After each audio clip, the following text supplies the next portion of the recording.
So, if you're looking at homes in Northeast Florida, especially in some of the newer communities, you've probably seen these two acronyms pop up over and over again: CDD and HOA. You know they both mean you're paying extra fees, but what for, and what in the world is the difference? Okay, let's just dive right in and clear this all up. Yeah, it can honestly feel like you're trying to learn a whole new language just to buy a house, right? You see these fees on a listing, and it's just not obvious what you're actually paying for. Well, that's exactly what we're going to solve in this explainer. And don't worry, we're going to make it super simple. By the time we're done here, you'll be able to look at any property listing and know exactly what these fees mean for your budget and, just as important, for your lifestyle. The confusion ends now. Let's start with the first one, the CDD. Okay, when you hear CDD, I want you to think big. Think foundation. This is the massive upfront investment that makes a brand new community possible in the first place. It's all about the big ticket items. A CDD, or Community Development District, is basically a special government entity that finances all the heavy lifting for a new neighborhood. You know, when a developer turns a giant empty piece of land into a place where people can live, the CDD fee is how they fund it. Honestly, the best way to think about it is like the down payment for the entire neighborhood. So what does that actually cover? We're talking about the absolute essentials. The roads you'll drive on, the water and sewer lines that are crucial but you never see, those beautiful community parks, and of course, the big, impressive amenities, like a resort-style pool or a fancy clubhouse. It's literally the skeleton that the whole community is built on. Now, this is a really key point. How do you actually pay for it? Well, you don't write a separate check for your CDD fee every month. It's actually rolled right into your annual property tax bill. So you pay it once a year with everything else, which can make it feel a little more out of sight, out of mind than a typical monthly bill. And here is maybe the most important thing you need to know about CDDs. This fee exists to pay off the bonds that funded all that big infrastructure we just talked about.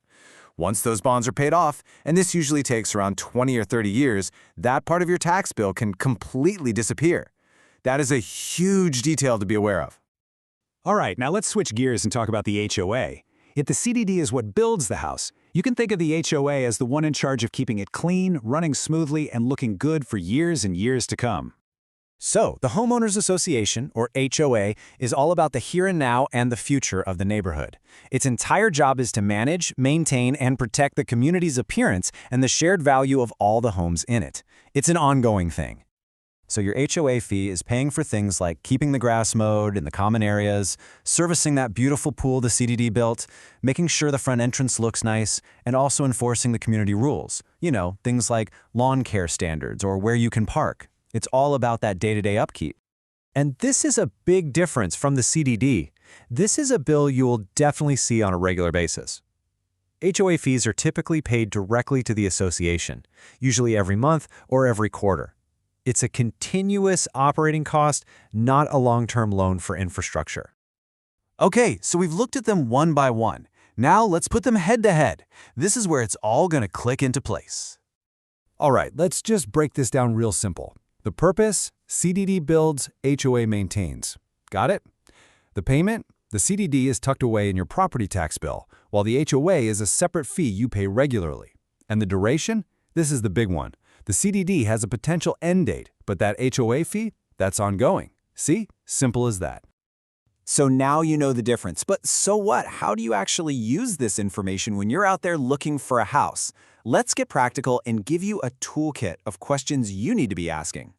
First, and this is really important, you gotta get this out of your head. Neither fee is automatically good or bad.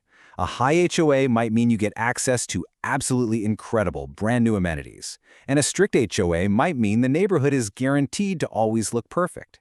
It's always a trade-off, and your job is to figure out which trade-offs work for you. Okay, here are the 3 questions you absolutely have to ask. Number 1, what exactly am I getting for all this money? Get a list of the amenities and services. Number 2, for the CDD, when does that bond mature? You need to know how many years are left. That's a major financial piece of the puzzle. And number 3, this one is crucial. This is where you have to be totally honest with yourself, your lifestyle. If you have an RV or a boat or even a work truck with logos on it that you need to park at home, you must check the HOA rules. Trust me, finding out you can't park your vehicle at your new house after you've already closed is a complete nightmare scenario you want to avoid at all costs. So there you have it. The CDD builds the stage, and the HOA manages the ongoing show. The real question isn't about which one is better, it's about which combination of building and managing creates the kind of community you actually want to call home. And now, you have the tools to find that out.